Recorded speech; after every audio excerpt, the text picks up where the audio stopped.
Hello there, welcome to Friday's ITV News Meridian. Tonight's headlines in the Thames Valley. Anger in an Oxfordshire town that's been told it won't get official bathing status along the River Thames. A decision announced by the government. It's another piece of evidence that the government are not holding the water companies to account. The cow-powered super dairy in Aylesbury, capable of processing 1 billion litres of milk a year. How robots are playing their parts in targeting net zero. Also tonight, the scientific research on the use of prosthetics, the discovery that could help people control artificial limbs with their minds. And ready for Mothering Sunday, the carpet of tropical colour deep in Hampshire. We're behind the scenes at the Orchid factory producing over 1 million blooms.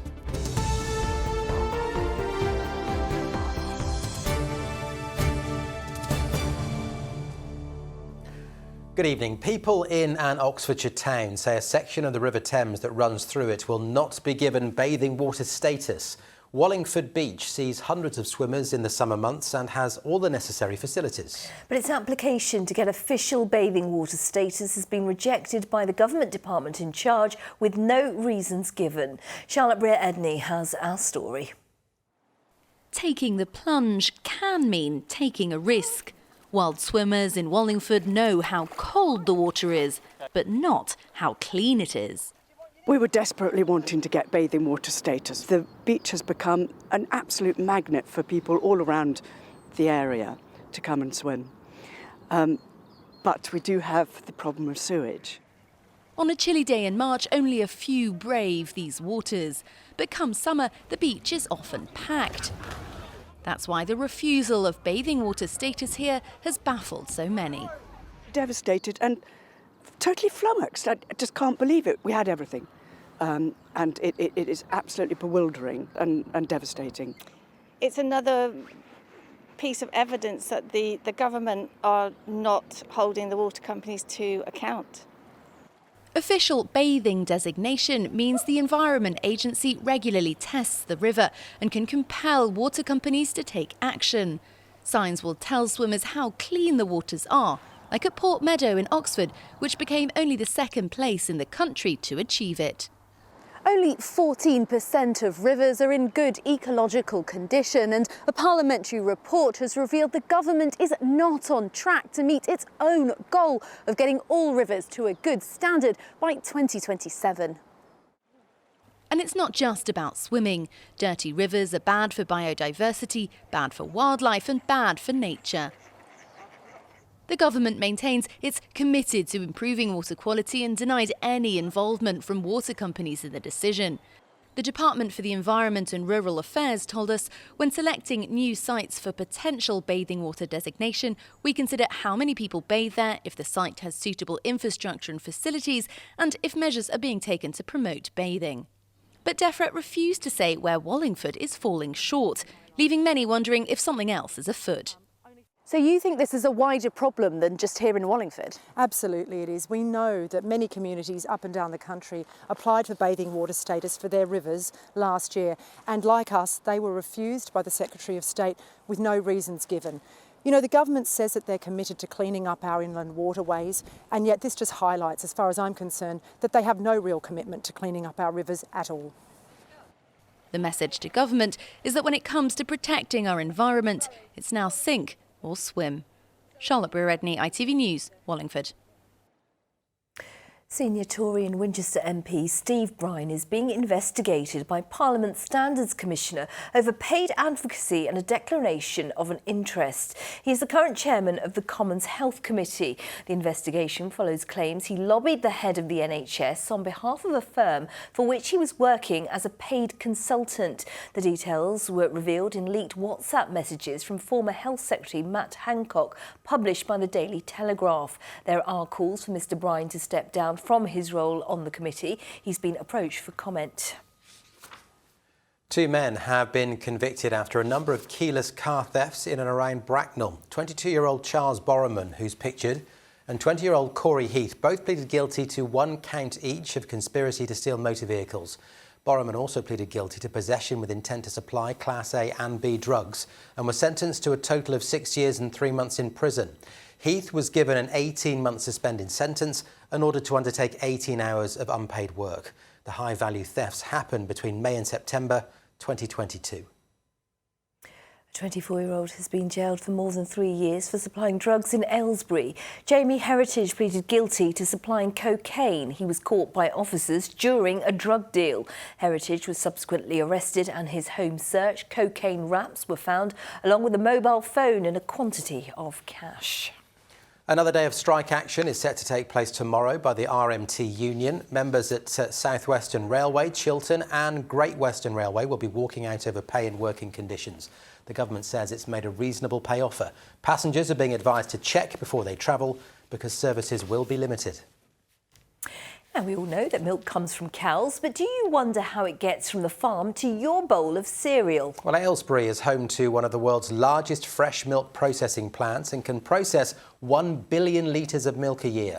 It's also one of the most sustainable and uses the very latest technologies, including robots, to make it as efficient as possible. Natalie Verney has been to see it in action. Bottle after bottle after bottle after bottle. As far as milk processing plants go, you don't get much bigger than this. This facility is so big, 30 Wembley football pitches would fit in its grounds. 1.5 million bottles of milk are produced here every day. That's 240,000 litres an hour. And all its raw milk comes from British farmers. Arla's Super Dairy opened nearly a decade ago, designed to be the first carbon net zero facility of its kind. 9 years later, it's still a trailblazer. All of its energy is produced on site in an anaerobic digester, and Wi-Fi controlled robots help transport the milk. So this facility is highly automated, isn't it? What are these little yellow robots doing around here? So they're actually bringing the product from production in the taps and then allocating them across dispatch. So what are the benefits of being so automated? Well, from a health and safety perspective, you're reducing the risk of people injuring themselves through manual handling. And the benefits from these AGVs come because we recycle our waste. The electricity comes and powers these AGVs, so we're really efficient. Efficiency is at the root of every decision here. The milk bottles are created on-site by a partner company to limit transportation. And there are plans to power 7 of Arla's trucks with biofuel made from cow manure after a recent trial was successful. Sustainability is at the heart of our business and very much a focus and a priority for us. So we have targets and ambitions to be carbon neutral by 2050, and on farm we're looking at reducing our carbon footprint by 30% by 2030. Arla is a cooperative, and whilst the facility in Aylesbury is energy independent, that's not the case for all the farmers who own it. They've been hit hard by the rising cost of living, which has resulted in milk prices going up. Times are tough, and we recognise that. So households are seeing their regular bills increasing, and that's the same for our farmers as well. So as a farmer-owned cooperative, it's really important that we ensure that we're paying our farmers a fair price.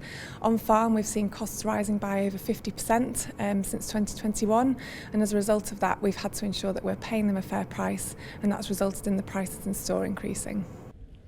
Arla believes its poo power trial could be the answer to Britain's energy crisis. It's called on the government to invest in more anaerobic digesters. Maybe one day, cows will power the world. Natalie Verney, ITV News. Let's get some other news in brief. And more than 20 street parties will be taking place in the Royal Borough to celebrate the coronation of King Charles. There'll be parties in Windsor, in Maidenhead and several villages as well. Although the deadline has now passed to apply for a road closure for a street party, the council says there are lots of other ways you can mark the coronation, including an informal street meet on private driveways and front gardens. And if you're doing something exciting, please do let us know. And the Prince and Princess of Wales visited the Irish Guards at the St Patrick's Day parade in Aldershot today. The Princess presented the traditional sprigs of shamrock to the officers and guardsmen, who in turn issued it along the ranks. The couple also visited the junior ranks dining hall, where the senior guardsmen in the battalion made a toast to them. Now, fair warning, just in case you've forgotten, it is Mothering Sunday this weekend. There is still time to sort your stuff out, so don't worry too much. We're going to be talking about it later in the programme and looking at millions of beautiful blooms, the busiest time of the year for this orchid factory in Hampshire. ahead of Mothering Sunday weekend. And we've got a couple of important days coming up in the astronomical calendar. I'll be back a little later to explain all, and of course I'll have your full forecast. More, of course, from us on our website. The details on the screen. itv.com/Meridian is the address. The number, if you have a story idea you think we ought to be covering, is the same as ever, 0808 1010 095. And don't forget to follow us on social media. Just search for us. We're on Facebook, we're on Twitter and on Instagram.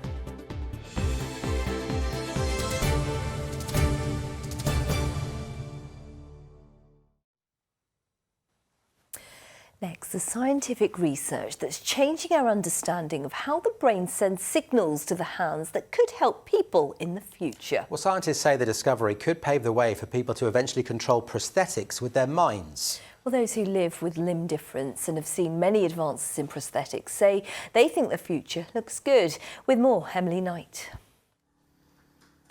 In almost 20 years of using prosthetic legs, Neil Heritage from Poole in Dorset has seen many changes that have had a positive impact on his life. In 2020, he became the first above-the-knee double amputee to climb the Matterhorn in the Alps. The prosthetics that I've had and used over the years have changed massively, and I think there's two elements to that. The changes in the way that they actually attach to my body has changed, and the sort of technology below that. So the recreation of the sort of knee joints and the way the foot moves, they've evolved massively as well. Neil, who was a corporal in the army, had just turned 24 when he lost both his legs in the Iraq War. He now runs the charity Climb to Recovery, helping other injured veterans with their rehabilitation. A huge amount of funding came into prosthetics following the wars in Iraq and Afghanistan, and off the back of that they developed the knee joint that I've got today. Excellent, well done. We're just about to start the first scan. Now the future could be full of possibilities thanks to research into how our brains send signals to our hands to pick up tools like cutlery. So we found that, in contrary to what people thought before, that the areas that are important for representing how to correctly grasp objects were the areas that actually respond to images of hands. Before it was thought that was the areas that respond to images of tools. What we think we might be able to do is to perhaps use brain-computer interfaces and place them in this visual hand area. And this might help trick the brain, think that the prosthetic is actually the real hand. PhD student Hannah Browning is now following up this research, specifically looking at people with limb difference, like her 9-year-old son Max, who was born without the lower part of his right arm. He uses a cosmetic prosthetic. They can't really move that much, but I'm okay with that. The next level of research will study people with both arm amputations and those missing an arm from birth to compare the differences in brain activity with two-handed people. How they perceive and use tools. We want to look and see what's happening in the brain when we're using them, which areas of the brain are active when we're using them. Living with Max every day is a reminder of what prosthetics are, but also what they could be. The hope is to harness this research to make prosthetics more user-friendly. So Hannah, what are your hopes for Max and other people with limb difference for the future? Bigger advancement in the prosthetics that are available and that hopefully provide more function and aid to their everyday life. She hopes, she says, to make a small contribution to people with limb difference like Max, helping them to live more effectively in a two-handed world. Emily Knight, ITV News. Now the ITV National News follows us, of course, at 6:30 with the details for us tonight. Here's Charlene White. Coming up, an arrest warrant is issued for Vladimir Putin. The International Criminal Court says there's reasonable grounds to believe the Russian president is responsible for war crimes. We'll have the reaction. Also tonight, prepare for passport problems. More than 1,000 staff at the passport office say they're going to go on strike for 5 weeks. Plus, the efforts to save a Scottish staple, how the ovens are going back on at a famous Glasgow bakery. Join us for those stories and more from 6:30. Thank you. Let's speak to Sarah now. Sarah, Man U heading our way? Yes, it's a busy one, isn't it, Sangeeta? First to the FA Cup, and we will start with the Lewis women's team, who host Manchester United in an historic quarter-final. Andy Dickinson has been there for us ahead of Sunday's match. Andy, it's a huge occasion. It is indeed. Games don't come much bigger than this at the Dripping Pan as Lewis women fight for the right to play an FA Cup semi-final. They're also, however, fighting for the right for equal prize money. The players have written to the FA calling for a pot that's equal to the men's competition. Money that could make such a difference to a club that's just outside the Women's Super League.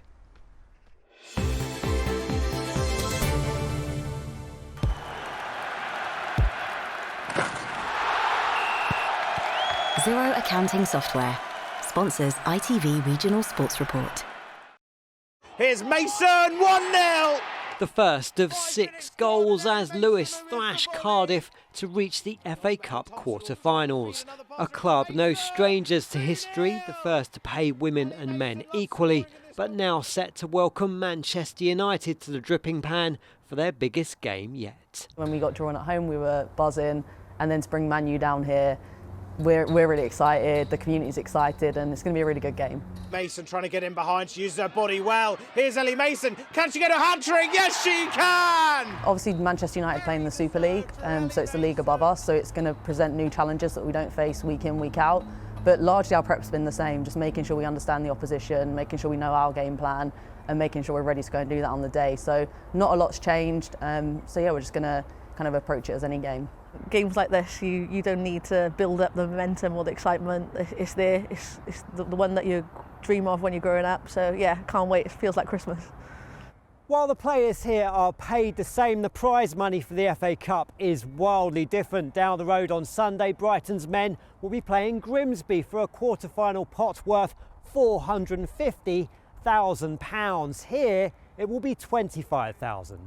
For a club like Lewis, it's a help, but it could be transformative if there was a narrowing of the gap between the two competitions, the men's and the women's. What we're seeing is a lot of growth in the women's game.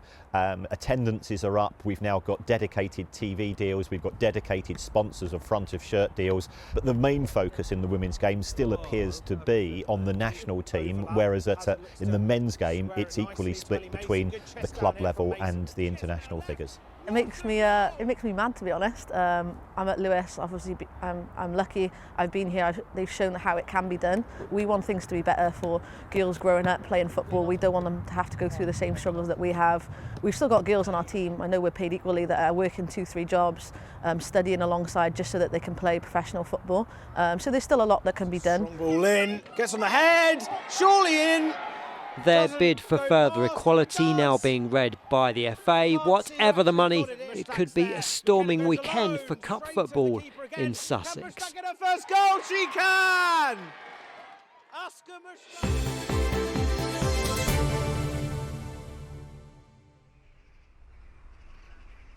Well, while their noisy neighbours prepare for their game at the Amex, they will kick off here at 12:30 on Sunday afternoon. That early start won't please many travelling Man United fans. Meanwhile, Brighton's women are also in FA Cup quarter-final action this weekend. They play away to Birmingham that same afternoon. The match here has long been sold out.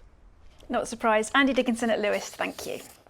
Well, staying with the FA Cup, because as Andy mentioned, Brighton face League Two Grimsby in the quarter-finals at the Amex on Sunday. Albion know all eyes will be on this one as a potential giant killing, but following wins over Middlesbrough, Liverpool and Stoke City in previous rounds, the Albion are desperate to book their place in the semi-finals at Wembley. We have to think not... we are Brighton in Premier League and Grimsby in 4th Division, because we will make mistakes, a big mistakes, and we have to play seriously. Well, league games elsewhere, Bournemouth, Southampton and Reading all need to pick up points from these games, and it's an away day in Leagues 1 and 2 for Portsmouth, Oxford, Crawley and Swindon. Away from football, and the first round of the 2023 British Motocross Championships takes place in Hampshire this weekend. The competition on Sunday will be held on military land near Borden. The new purpose-built track will host the best motocross racers from the UK and Europe. And finally from me, as we begin to look ahead to the county cricket season, Hampshire cricket all-rounder Liam Dawson has signed a new contract with the club, keeping him at the Ageas Bowl until at least the end of the 2025 season. Yes, not long to wait now, Matt. It's too long to wait, but not long to wait. Thank you very much. Yes. Now, it is, as we mentioned earlier, Mothering Sunday this weekend, and more orchids are sold for that day than any other time of the year. Well, it means a hugely busy few weeks for the only remaining commercial orchid producer in the UK, based in the New Forest. Well, they have to replicate the hot and humid conditions of the tropical rainforest all year round. Christian Alsford has been for a look for us.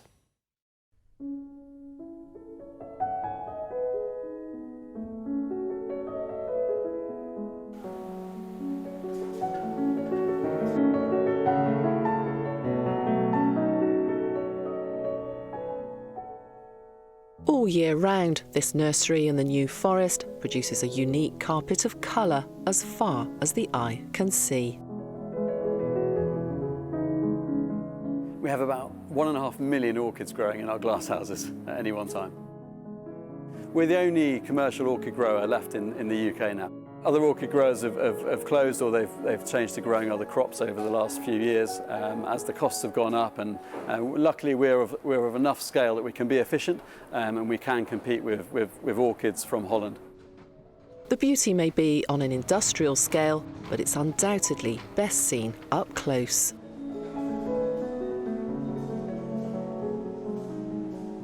Orchids originate from the Southeast Asian rainforest, where they grow on the bark of trees.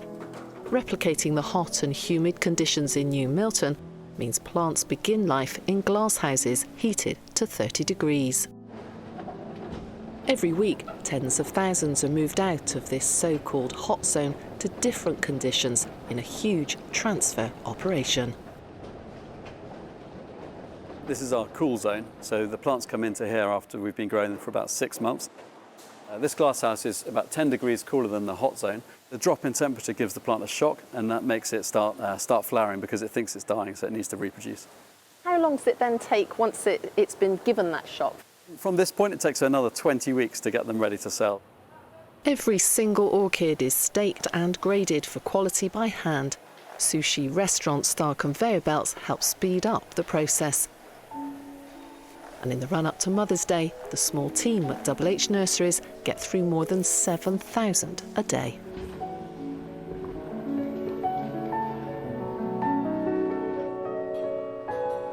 So what's in this beautiful display you've got here?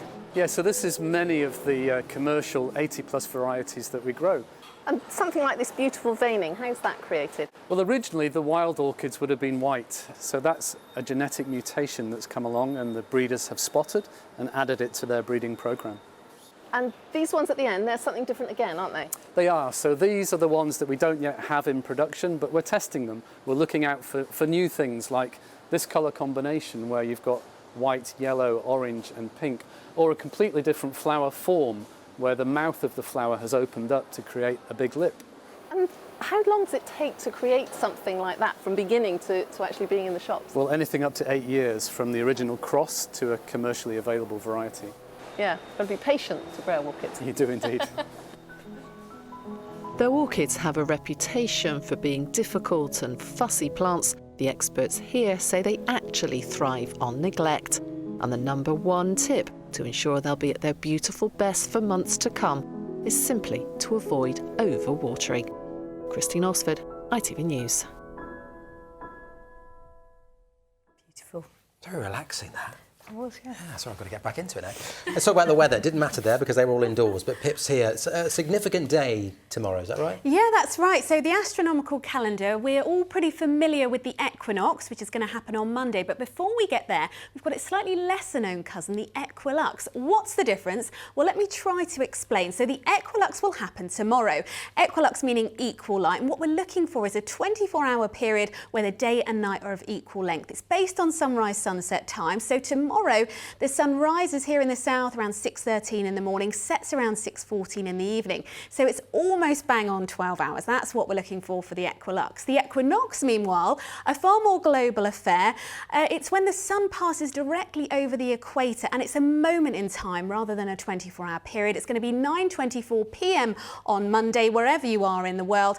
And when that happens, we have equal illumination in both the northern and the southern hemisphere. So subtle differences, but they are there. Doesn't feel very springy though, does it? It doesn't, no. It's a bit topsy-turvy still, isn't it?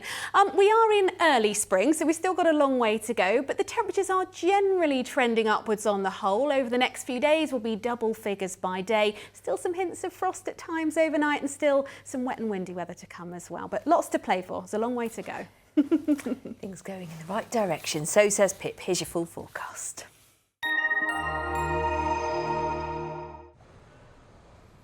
Feels like home, whatever the weather.